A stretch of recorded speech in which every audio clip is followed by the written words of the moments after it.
Welcome back to the 12-2 podcast. I am your host, Jeff Olson. I'm stoked about today. I have a special guest on the show, and I think that we're going to have a great conversation. I don't know why I always say that. I don't know why I always say I think. I know we're going to have a great conversation. Spirit driven.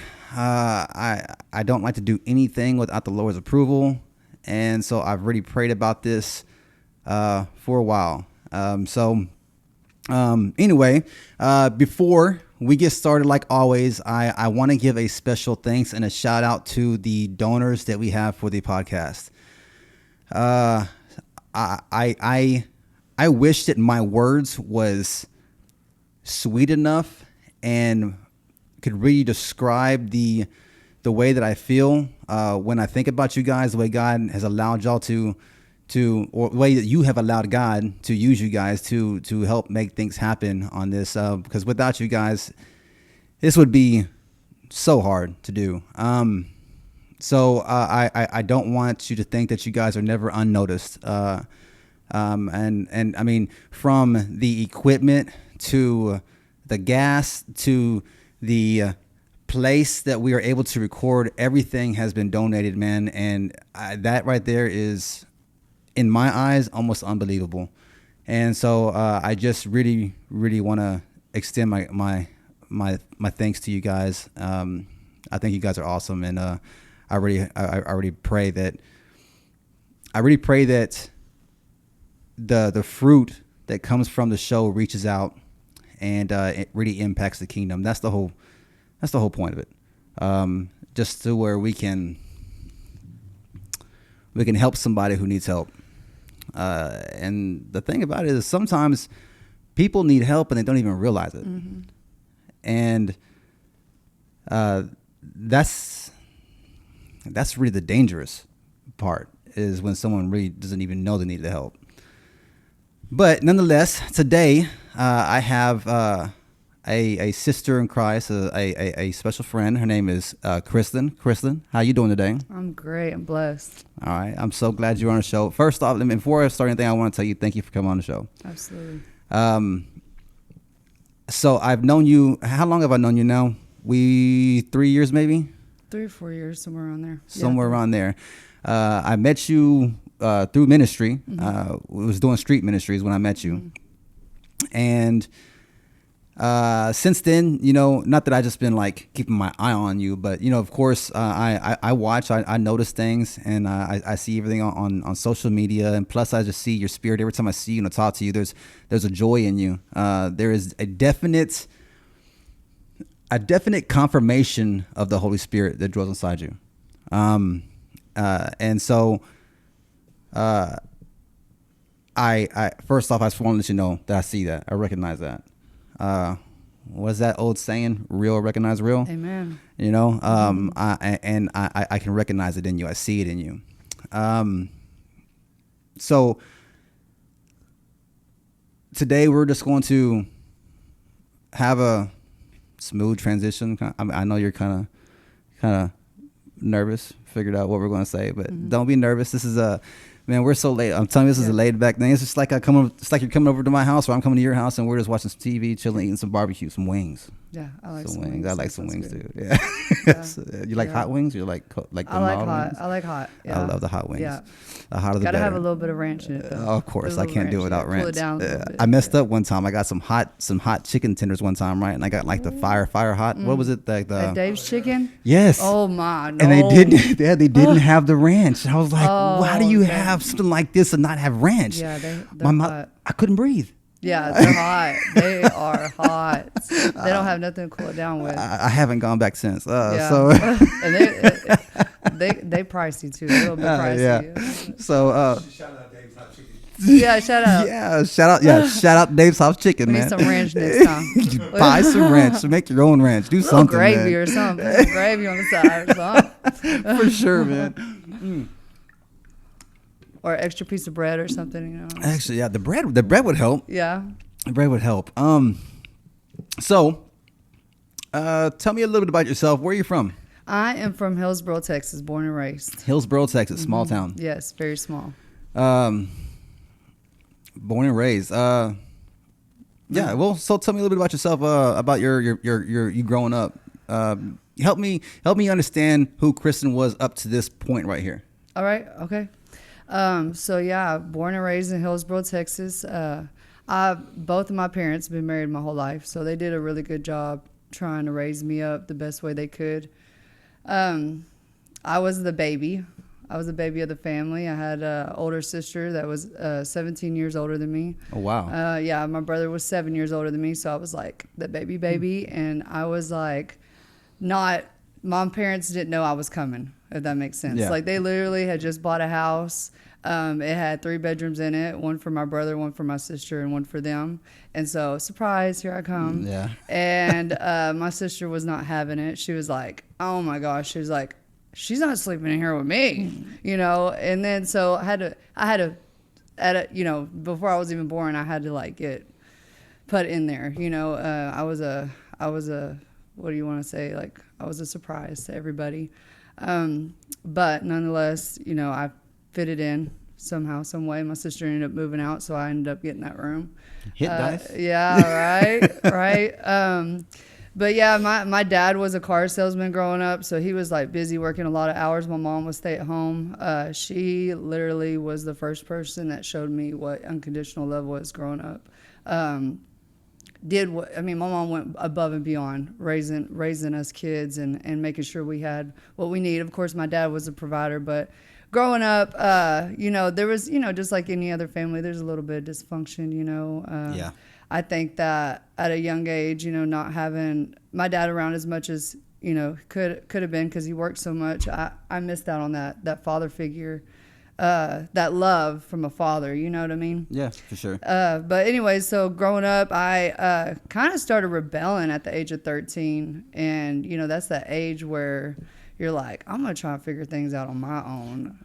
Trust me, I know. My son is 13, and I am dealing with that right now. Okay. So I know. Yeah. Yeah. Okay. Yeah. That age is like where you're like trying to figure out your life. Like you're trying to figure out who you are at that age. And you're like, I think I know better, you know, when reality at that age, your brain is still developing. So, Yeah, for sure. you know, you need to listen to the input of parents and the people around you because, you know, rebellion comes in, you know, that's how the devil comes in. I feel like the devil just came in my life and was like, I remember my mom had raised me up in church, but at that age, I remember sitting on the back porch and I was so mad at my mom because she wouldn't let me do something I wanted to do. My dad wouldn't either. And I was sitting there and I was like, you know what? From this day forward, I made a vow. I made that vow. You know, we talk about making vows. I made that vow. I was like, from this day forward, I'm going to do what I want to do. Okay. You stand on business. I was like, I was over here talking about stuff, and I said, and I don't care about God no more. You know, and I don't care what my parents have to say. And so from that day forward, it was like I started drinking. I started smoking cigarettes. My next door neighbor, I grew up with nothing but guys, like in my neighborhood. And we had like parties. Like his mom was always gone all the time, so we were just already partying. We were like stealing liquor out of the liquor cabinets at a young age. Lying to parents saying, "Hey, I'm going to school, but I'm really going to skip school and hang out at so and so's house." So eventually, that led me into like going into high. I went into high school, and my dad was like, "I think you need to get out of school." Like, have you ever heard about like you're a hot mess, but we're going to change you to another location type thing. Yeah. So my dad was like, you're getting in too much trouble here at this school, so we're going to move you to another school, not knowing that I am the trouble, right? So it's going to follow me. I did the same thing. So that's what ended up happening. And during that time, I had a lot of anger building up in me. So I was a really angry individual. I was mad at everybody. I hated everybody. I hated myself. That ended up leading me to go and explore other things, like, okay, well, I've tried drinking. Let me try smoking a little bit of weed. And then my dad moved me to West Texas. I went to high school there for a little bit, and that was like party central. I don't know if you know anything about like. I know of some people from West. Okay, there you go. So I got it. I know. Yeah. So my dad was born and raised in West, so he was like, "Oh, you'll be fine. You'll be fine. I know everybody there." But it turned into be like a downhill slope for me when I went to school there. Not saying it was just me and my mindset at that time. And I had gotten into like heavy drugs, got into, the meth scene real bad. And it just led on from the age of 14, 15 all the way up.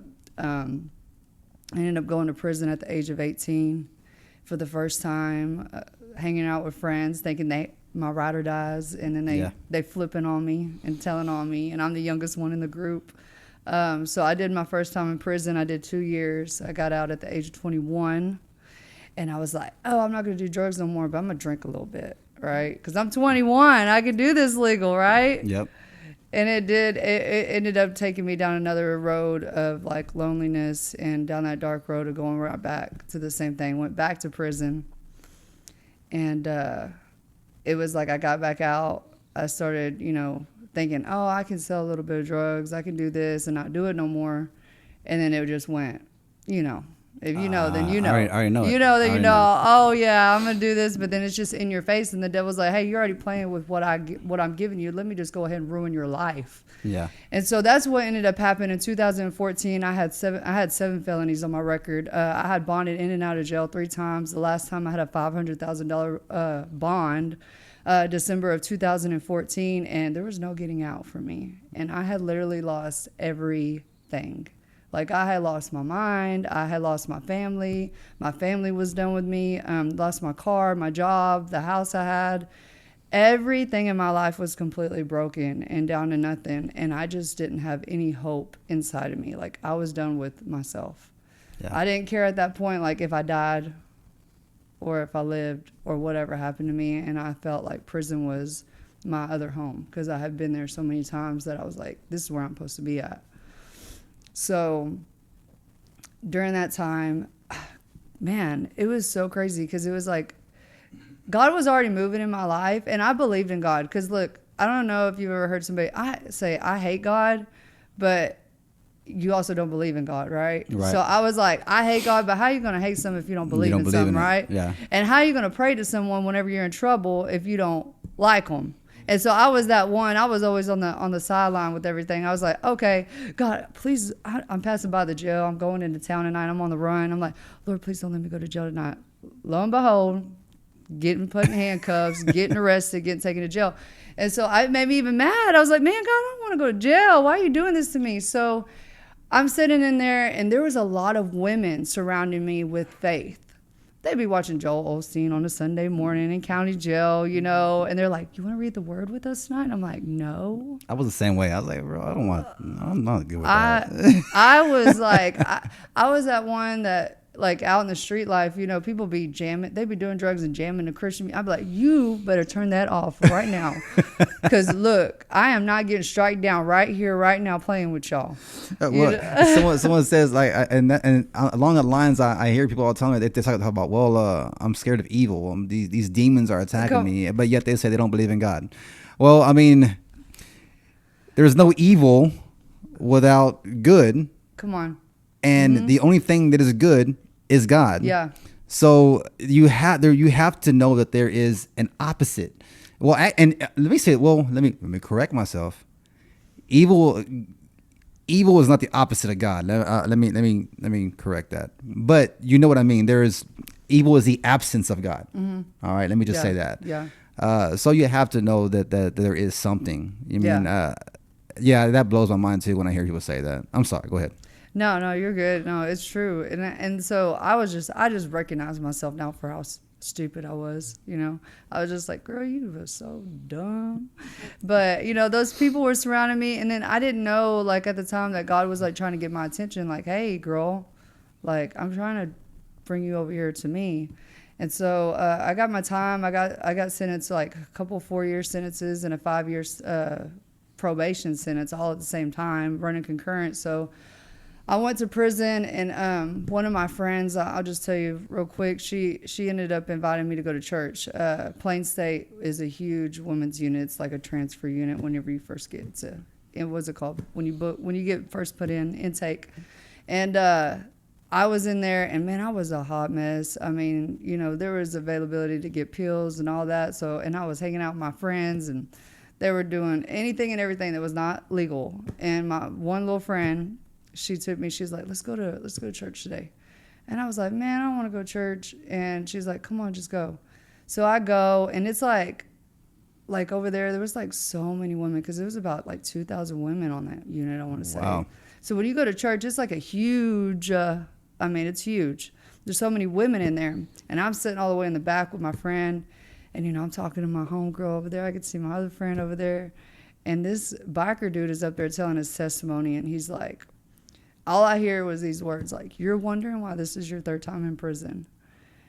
It's my 3rd time in prison. Yeah. It's because you're not willing to fully surrender over to God's will.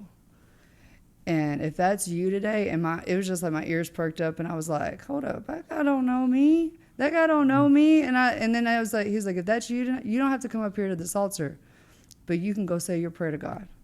Give your life over to him today. Give him everything and see what he does with it. And it just stuck with me, right? And I was like, I just felt like this conviction, because like I had been baptized at the age of 6. I grew up in church. I knew about Jesus Christ. I knew about all these things, but I also felt like I always heard, I would grow up Baptist, not knocking no Baptists, but I grew up in a Southern Baptist. So the thing is like they never talked about God's mercy and love. They never talked about relationship with Jesus. They never talked about anything but like, if you sin and you're going to hell, like God's done with you. So I felt like I was a sinner. I felt like God didn't want me, but whenever I heard that, I was like, man, let me try this over again. So I went in my bunk and I got on my stomach and I like quietly prayed. And I was like, I told God, I was like, look, I'm a mess. And if you're really going to change this, I'm going to give it over to you, but I'm going to need your help. Like, you're going to have to help me. You're going to have to help me with this. And I sincerely said that. It was a simple prayer. It wasn't no little sinner's prayer. It was my prayer to God. Like, I'm tired of my life being like this, God. Like, I need you to come in and I need you to do what everybody says you can do. Like you've done in this guy's life, I need you to come do it in my life. And have you ever seen that meme of like Jesus holding this like big huge teddy bear behind him, and the little girl, and she's got this old raggedy old teddy bear, and she's like, but I love it, and God's like wanting her to, Jesus like, hand it over to me, because he has something so much bigger for us. And for so long my surrender to God was like that. Like, what are you going to take from me? What comfort places in my life are you going to take out of me? Because I like having these walls up. Yeah. I like holding this wall. I like my boundaries. You know what I mean? I don't want to change my personality. I don't want to stop cussing. What if I need to hit somebody in the face today, right? Yeah. What if I need to cuss somebody out? Like, God, I don't want to take that out of me. Don't take that out of me. But at that time, I was like, I'm done. And I remember like the Holy Spirit just was already working in my life, because it was like, you can't be taking these pills no more. You can't be cussing. I would hang out with somebody, and I love that girl, man. She was funny, but she was not a good friend for me, right? Right. And it was like, I felt conviction just being around her. And so it was like, slowly I became lonely because God started showing me, hey, this ain't what I want. And he started bringing me closer to his love. Fast forward real quick. I remember I was like a fighter. Like I didn't care if I lost one, but I would throw hands, right. And that was my way of releasing anger. And that was my way of letting everybody know, don't mess with me, just stay away from me. And so this one girl did something to me really bad. And I was on this unit. I got moved to another unit. Like, I'm talking about so small. Like, you are on top of woman, on top of woman, on top of woman. There ain't no time for peace in there. Right. And this one girl did something to me. I'm not going to share, but it was really, really foul, and it was wrong. And I remember I was like, man, I wanted to get up and just, you know. Yeah. And I just got on my bunk and I started praying. And I was like, Lord, I was like, I am really trying my hardest to get right with you, but like I need you to move me up out of this place, because there ain't no breathing room up in here. And so the next day on my birthday, July 8, 2015, I got moved to another unit. They called my name, pack it up, roll it out, roll it up. On my birthday, it was like the day after. And I remember getting put to Lockhart unit. I don't know if you know anything about Lockhart. Okay, yeah. Private facility. They got AC. Yeah. They got jobs. Yeah, I wish I had AC where I was at. I mean, every unit I've ever been at had no AC. So this was like, I was like, hallelujah, Lord is working. Yeah. The Lord is working. I'm like, okay, I see you, God. I get there and they put me in my dorm, and it's like, I get in there and it's like a sauna, bro. It's like a sauna. Like, I'm talking about like hot. It was like in the middle of July. Just think about it. And these women are screaming and hollering at me, and they're like, oh, welcome. We're so glad you're here. And I'm like, what in the world is this? This ain't prison. These women in here trying to help me with my stuff. I get in there, and they're like, you're in the faith-based dorm. And I'm like, why is it so hot in here? And why are y'all touching my stuff? And they're like, oh, the AC's been out for a month. They take me up to I'm like, oh no, I start getting out 60s. I'm like, I got to get up out of here. I can't be doing this. But I couldn't get moved out of there, bro. I could not get moved out of there no matter what I did. And I would pray to God, Lord, move me out of here. Like, come on now. Like, this is too much. And he said, don't forget that prayer that you prayed for me at that last unit. Oh, yeah. You're trying. I need you to move, God.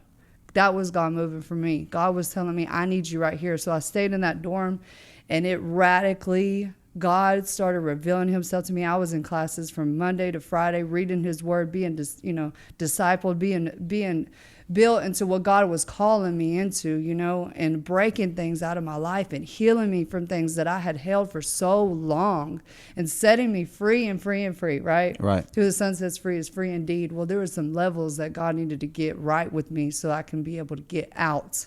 Because I went right back to Hillsboro, Texas after I got out. Yeah, that was the one thing that I was scared about doing. Mm-hmm. So I didn't come back to Waco. I stayed in Houston for a little bit, and I got further discipled. You know what I mean? Mm-hmm. I needed to know how to succeed out here, mm-hmm. and not just in there. Yeah. And man, that was a benefit. That was so beneficial for me. Yeah. I'm so glad that God orchestrated that. It made a way for me to do that. Yeah. And with the anger. The anger was one of my big things too, especially in prison, someone who looked like me, tatted up and all that, sometimes you got to walk a certain way, carry yourself, mm-hmm. a certain way. And when I tried to change that, that's how, someone told me this, he said, if the first thing you do in an altercation is go towards violence and start hitting somebody, it shows a lack of intelligence. Mm. And when he told me that, it really kind of didn't set right with me. Honestly, I really wanted to tell him, who are you calling stupid? You know what I mean? But he was right. When I went back to myself, I was thinking about it, I was like, well, for one, I'm not stupid. I am smart. I may act stupid. I may act a fool, but I have a good head on my shoulders. And so that's where I started there. I was like, well, okay, so maybe I shouldn't just pray to keep that anger from me, because anger isn't really a bad thing, but maybe the way I react mm-hmm. to this stuff help me, show me how I need to react to certain things when it happens. And that's one of the biggest things that I can see change in my life, is the way that I react to certain things, because I still have problems. I still mm-hmm. have struggles. I still have things that make me sad, things that make me mad and stuff. But it's the way that's the way I'm reacting mm-hmm. now, and that's what really matters, Oh, sorry, yeah. So after you was released, right? You got the further discipleship. You did all that. You came back home. How long was it before you got involved into a church? Oh, I was the first week I was out. First week. One of my homegirls was writing me. She was going to a church. She was writing me from, the past. She had changed her life and everything. And she's like, was writing me, telling me, hey, when you get out, I'll bring you to my church. And I was really church shopping because I wanted the right church. You have to, yeah. And because like I was like, my mom was like, you need to go back to the Baptist church where we grew up, and I was like, Mom, like I'm not knocking it. I need that worship. I need a spirit-filled church. I need something where there's movement, and I need somebody that's gonna be real with me, you know. And so we went to church on a Thursday night, and one of my other homegirls that I used to run with, she had been turned around, and she was going to church there, and she was like a leader in the women's ministry and stuff. So it was like and I'm still there I'm a youth pastor there, but yeah, it was like a week of me. It took about a month for me to get settled in there. Like, was like for sure this, but yeah, it didn't take me long at all. Yeah, I seen that you had whenever you started taking over the youth, right, and you became the youth pastor there. That was right around the same time that I had become youth pastor, right, at the church where I was at. And you know, that was something that where I had never really realized that, or even thought that I would be doing. Mm-hmm. Okay, no, let me say it this way. I was already ministering, just like you were. You were already delivering God's word and bringing the message that God spoke to you. And so whenever it was brought to whenever he came to me about it, my pastor, I was like, sure, I'll do it. But honestly, I didn't pray about it first. You know what I mean? I was like, well, how great is this? Yeah. You know what I mean? And it didn't turn out bad. I'm not saying that it was a bad thing that I didn't pray first, because I knew that's where God was leading me to go. He was leading me to, maybe it wasn't to just minister in general, right? Preach to all, right? And so, but I had no idea what I was doing, because remember, I didn't know anything about kids. I was in prison the whole time my kids were growing up. So, you know, me knowing anything about talking to kids, or even dealing with kids, or even learning how to just handle their problems and know what they're going through, I had no idea. But here's what I noticed, though, is that I used to think, as I was pastoring the youth, I had high school students, and they loved the roast. They loved, you know, all that. I mean, I had a great time. Yeah. But because that's important to me, because I will roast you. Yes. All right. Too. You know what I mean? And so my wife tells me all the time, she goes, you are a pastor, Jeff. You can't be doing that. You can't make fun of people. Please, I'll make fun of whoever I want to make fun of. But it's all love, you know what I mean? It is. And so I didn't realize that the children go through. How am I sorry? I was trying to say it like this. I thought that the problems they have wasn't serious enough for them to be going through what they're going through. But I was so wrong, because their problems may not seem like a big deal to me, but this is new to them, what they're going through. Yep.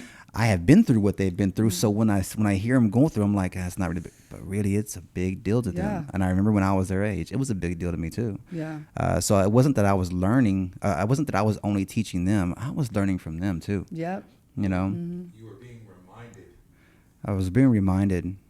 Yeah, being reminded. Yeah. What was it like whenever you started teaching the youth? So I was doing prison ministry and jail ministry, and my pastor, you know, he was like, hey, you know, do you want to be assistant youth pastor for a little bit and try it out? And I ain't even been helping over there in that area. Like, I've been doing women's ministry, and I was like, nah, that ain't for me, because I thought the same way too. I was like, man, these kids don't know. When I was their age, I was running the streets. You know what I mean? Like, I was being a knucklehead, and a lot of these kids are like, you know, they're church kids, you know? Yeah. And I was like, and he was like, no, like my pastor was like, he was not going to let me say no. Like, he was not going to let me say no. He's like, just try it out. I get put in there. I got thrown in there, really, because the youth pastor that was with me, it was like he started like gently sliding back on the down low, and I was like completely all the way up in there. Right. And then the youth camp came like 2 months after me being as an assistant youth pastor, and they just threw it on me. And I'm like, what? I'm taking all these kids? Like, you gonna have me drive these kids in a van? And Shauna went with me for the first. I was like, you going with me? I told her, I was like, you going with me? I don't care. You going with me? And so she's like, okay. So we took all these kids, we loaded them up, and I went to youth camp with them. And these kids didn't like me. They're like, man, you ain't our youth pastor, because they had And Lazaro is my brother, right? Lazaro was like, today, he still comes and helps me with the youth, but like, he was like, God put me under him for a reason because like, they love Lazaro. I love Lazaro. Lazaro's a fun youth pastor. Like, he is the bomb. He went through youth. Right. You know what I'm saying? It's Yeah. different when someone has actually been through it to actually give it back. Absolutely. I had never been through it, you know? And so, but anyway, so we took these kids to youth camp, and man, it was a blast. I got a prophetic word spoken over me there, and they were like, the Lord is rising you up to appoint you, to ordain you to be youth pastor. And I mean, I was just broke. And then he also says something like, you feel like you don't know what you're doing in this place, but God's going to show you in due time. So like, I clung to that word, and there was times I was like, after that I was like, man, that man was not right. Like, I don't, you know, and I was like, God, was he right? And I go back, and then I had like 5 kids. I only had like 4 or 5 kids, bro. And this was 5 years ago. And I was like, what? Some kids wouldn't show. I maybe had 1 kid in there, and I'm like, come on, like, why am I here? And COVID happened, and that made it even 10 times worse. Because, like, COVID happened, shut it all down. Eventually, now, I'm just going to go ahead and fast forward. I didn't give up. I'm just going to say I didn't give up. I kept on pressing in. I have gone to having like 30 to 40 kids on a Wednesday night, and they are on fire. Yeah, like, I see it. There's times that I don't even have to preach, that I have kids that are like, hey, I got a message for now. I'm like, go, bro. I love it. I'm like, do it. I'm like, do it. And I let them, you know, and I just guide them and I lead them. And at the same time, you know, like, I didn't think I had anything in common with them, but in reality I did. Because they're dealing with a lot of the same stuff I did that led me astray. So I'm here to be able to say, hey, hold up, there's some coping mechanisms for you right here. Like, there's another way for you. You know, I'm here. I want to listen to you. Let me meet you where you're at, you know, because that's the thing. Grown-ups don't want to they don't want to talk to a kid like this. They want to talk like this to a kid. Yeah, absolutely. And so that's what I feel like God put me there for, you know, like, to meet them there. It takes a special kind of love for that too, Yes. you know. And that's what I really wanted to talk about too today is the love part in the walk. You know, I think that we have the wrong idea. We think we know what love. We think, oh, love, man, I got these butterflies in my stomach. Oh, but no. You know what I mean? It's love is not an action; it's a feeling. It's the way you make me feel when I see you. Completely wrong. You know what I mean? I think if love does not cause you to really sacrifice, I guess that's what I'm trying to say. It's not about the emotions. It's not about what can I benefit? Like, okay, if I love this person, what will I benefit from it? What do I get? It's like it's on my terms. I had that opinion. I had that opinion right about what love should be, and I didn't understand what he was wanting me to do. Right. I'm gonna go to Matthew 5:44.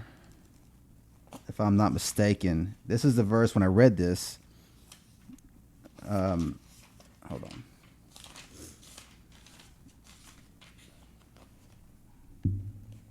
He says,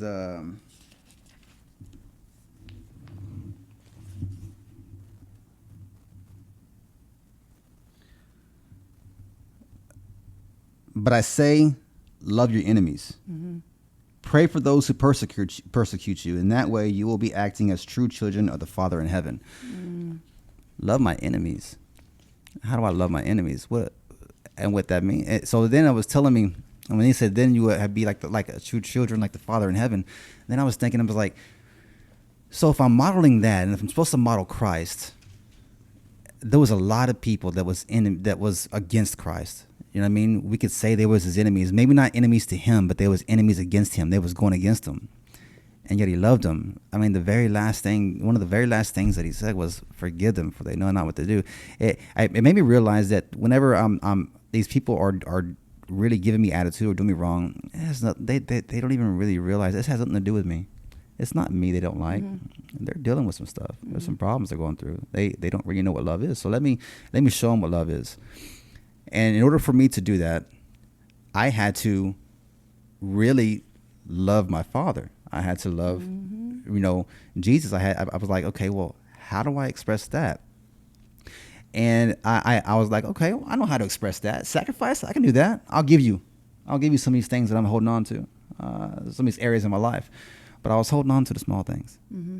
Some of these small things that I was holding on to. And he told me, he goes, those are the ones that you value the most. It's the small things in your life that you hold on so tight to is what you value the most. Of course, you'll give me these big things in your life. Mm-hmm. I want those small things too. Mm-hmm. That's love. That's sacrifice. Mm-hmm. That's true sacrifice. We gotta, being a Christian, when He blesses us, we gotta hold it open-handed. Okay. The reason I say that is because when He's ready to take it back or change it, how easy is it for Him to take that? Well, I was just talking to my son about this earlier. That true transformation of the heart, right? Mm-hmm. It goes from transformation, and it circles back around to transformation. Transformation goes to what was I saying? Transformation goes to something. Something goes to revelation. Revelation leads to process. Process leads to progress. Progress leads to change, and change leads to transformation. It's a circle, and that's what that heart has to go through. That's good. Yeah, because I literally, when you were saying that, I was thinking about whenever God had revealed to me, because there's that verse that says, you ought to love the Lord God with all your heart, mind, and soul. And I remember, I had got that verse, and I was like, oh, yeah, I love God with all my heart, mind, and soul. And I was like, and I had to write like an essay. This was in prison in that dorm. And I had to write an essay about it. I'm like, and I went looking in my Bible, for verses, for cross-reference verses. Yeah. And I was looking for it, and it talks about, in 1 John 4, it talks about God is love.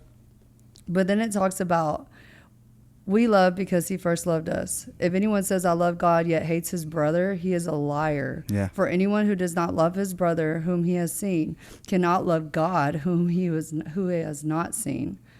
And it hit me because there were some people that I just did not like. People in that dorm, people that were believers of Jesus, regardless of how I cannot, I don't want to see you. I don't want to talk to you.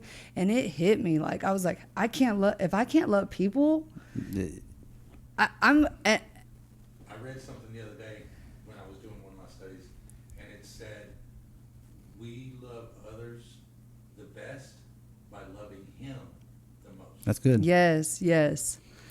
And so that's and I feel like when you were telling me we're going to talk about love, love is without condition for me. There's no conditions. In Psalms 136, it says His unfailing love, praising Him for His unfailing love in Psalms 36. And it's that means without no conditions. And like I was saying earlier, my mom showed me that first form of love, regardless of where I was at in my life, regardless of how broken and ugly I was, or I cursed her or anything, she still loved me. And, and that's how God was. In Romans 5, that's what awakened me to His love. Because when I read that, I was like, God, how can I love you better? How? And it's because, it's because you felt that relationship. Right. That relationship is not there with you and God, because God loves us in our mess. Hey, we would not be here. I know it. And so how do we give that love out to other people, right? And it's it's so hard at times to be able to do that. But then we have to remind ourselves, remembering, we love because He first loved us, and that's why we can give that. Well, that unconditional love, that no conditions, mm-hmm. right? That's the real love. I like to think of it as Pinocchio. All right. Pinocchio, when he was fake boy, mm-hmm. he had these strings attached, mm-hmm. right? But when the strings was unattached, he became a real boy. He was good, right? Yeah. It was kind of like that, right? An unconditional love has no strings attached. That's what makes it so real. Mm-hmm. There's nothing to control it. And but that fake with them strings attached, you're also being led by others. Mm-hmm. Yeah. You're being pulled in different directions. You're led by The Not enemy. Yourself, yeah. The enemy. You're not led by yourself. You have somebody else trying to control you. Well, I truly, and here's the thing, I truly believe, and I could be wrong, but I truly believe that as human beings, it's almost impossible to really have that agape love, that unconditional love. Now, because we're broken, right? We're going to mess up. We're going to have faults, and sometimes we're going to get into our feelings and our emotions, and we're like, you know what? He just did me wrong too many times. So, and it's not the fact that we don't love him; it's the fact that we've set boundaries. So really, now that we've set these boundaries up, okay, well, now there is some conditions to my love, right? But you know, as long as we are pushing forward for that, right? Because we're supposed to be modeling Christ in a way. We're supposed to be modeling that unconditional love, that agape love.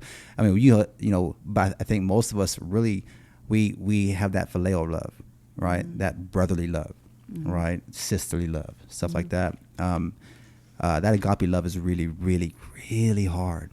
You know what I mean? Especially in today's world, when you're dealing with people in recovery, when you're dealing with people who just the drug addicts, still the ones that are stuck in a mess, and they just really come at you sideways. It's so hard. But that is a great practice on how to be more like Christ if you just keep on pushing for that. It doesn't matter if you fail. You know, just keep on pushing for it. Yes. I want to hit on that part where you were talking about earlier. You were saying about like the butterflies, like people think it's a feeling. Yeah. And that's loving with condition, right? Because like you're giving me this feeling. Yes. Oh my gosh, that is, and I always tell my girls I mentor that. Like I've had homegirls and they're like women of God, and they're like, oh my gosh, I just know he's the one. I saw fireworks. I felt the butterflies. And I'm like, baby, don't chase them butterflies. Sounds like my wife when she first met me. She was like, oh my God. No, I'm playing. I'm like, I cannot. Like, I realized that, like, I cannot be led by emotions because they're like this, you know? Yes, yeah. God is greater than our feelings and our emotions. Like, we cannot be led by our emotions because, hey, that's the devil's playground, you know? Oh, if it's going to make me feel good. Yeah. All sure. Because it is good don't mean it's God. You know what I mean? Yep, absolutely. And that's why it's so important. Like when you're getting it, like for me and my husband, like he did not give me the butterflies, but I had to pray and I had to have discernment. Like God, like, you know, there's been guys that gave me butterflies before. Like, oh my gosh, like I like his personality, this and this and this. But is that God? Is that from God? You know? Yeah. Because the devil can dress something up real good, and then you have to go through all these hoops and. Because you're under conditions, right? Right. Like, because once you get with them, all of a sudden the butterflies are not there, you know. Then what are you gonna do? Because you're not on your own. You're on your own understanding instead of trusting in God's understanding of what love is, you know. And so that's a big thing I think with people. They get lust and they get love mixed up, and it is so important to know what God's love is. And what the Word of God says about His love before you get entangled in something like that. What scripture you got there? Oh, I was about to get into, but I was going to talk about real quick what we were talking about with how do we give that love? Okay. Okay, I'm going to find it real quick, but I hadn't found it because we were talking. Go ahead. All right. The distinction is really hard. So like even with me, I said that when I first got out, I was like, you know what, I'm gonna be single for a little bit because I don't want to just jump into a relationship and end up back in prison over some whatever, any reason, right? And women have always been my downfall. You know, I say it's women, but really it's me. But I mean, everything I ever did was because I wanted the attention from a woman, whether it be drugs or whatever. And I started focusing on the very beginning, right? I focused on how do I find that right person, right? And I noticed that in the beginning, Adam was alone.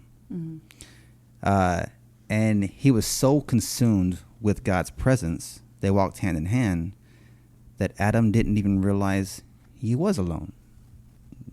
That didn't even cross his mind. Him being the only person on earth was not even a thought.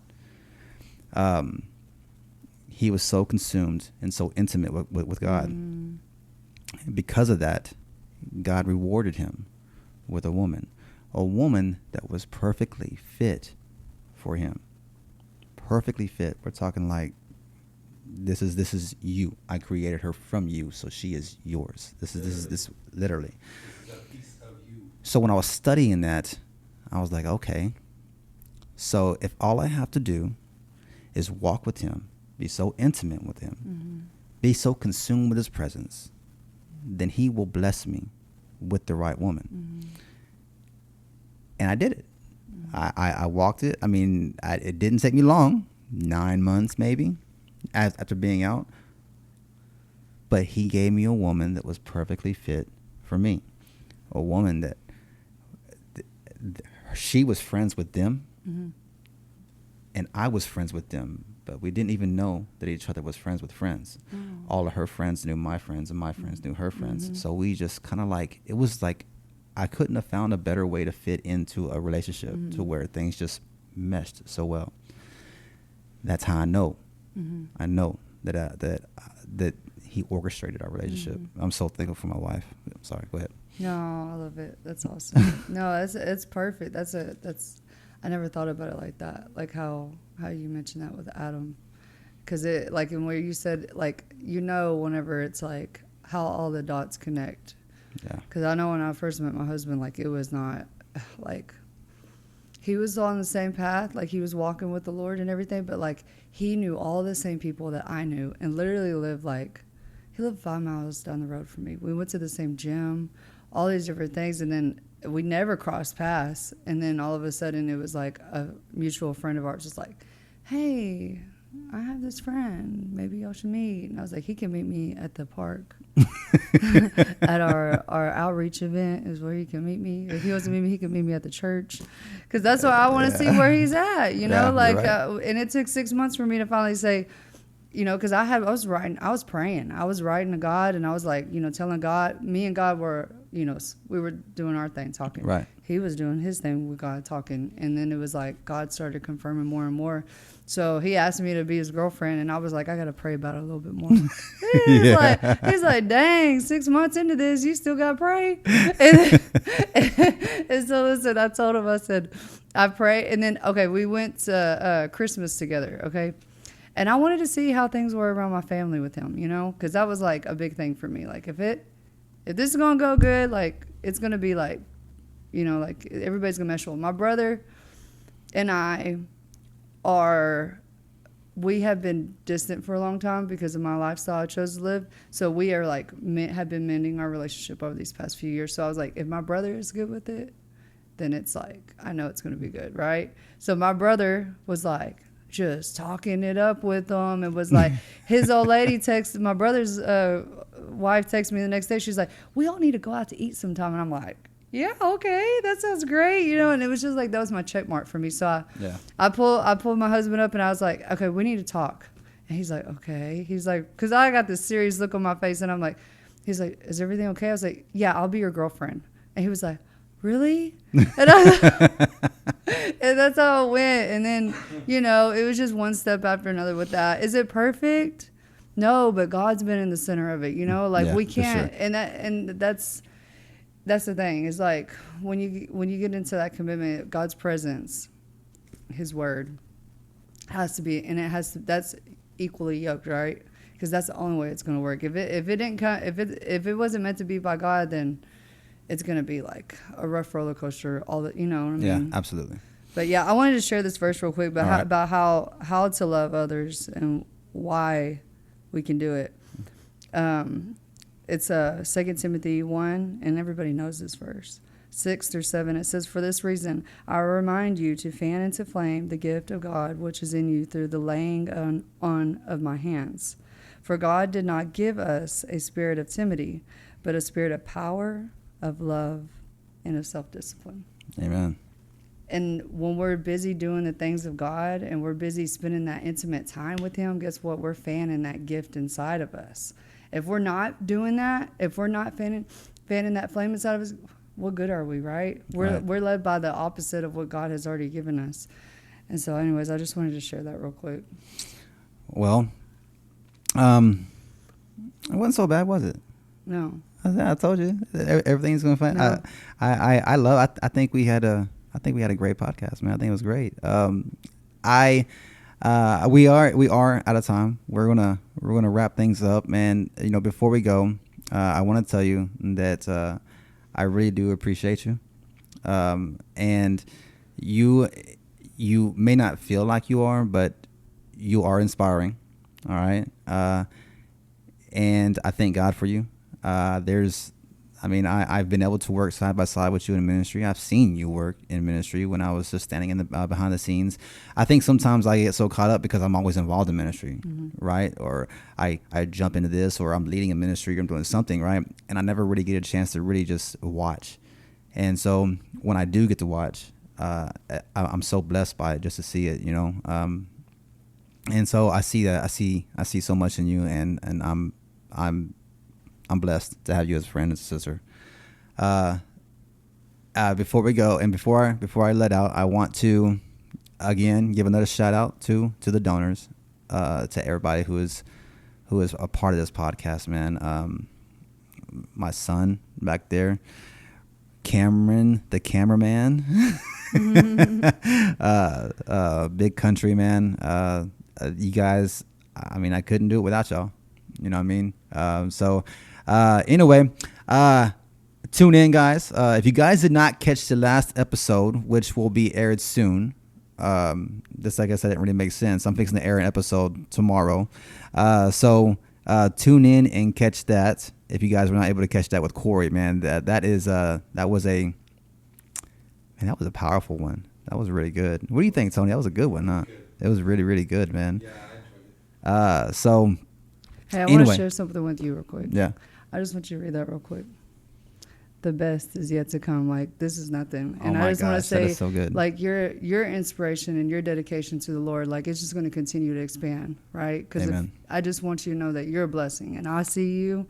Everybody sees you. And, like, there's bigger things coming for you. And I believe that. And I'll accept it. Keep pushing in. Keep doing the work. I'm grateful for you, and I'm thankful for this opportunity to be able to set in this blessing that you were given this week. Hey, I'm gonna have you back, just so you know. I mean, we're gonna do this more. I got a lot.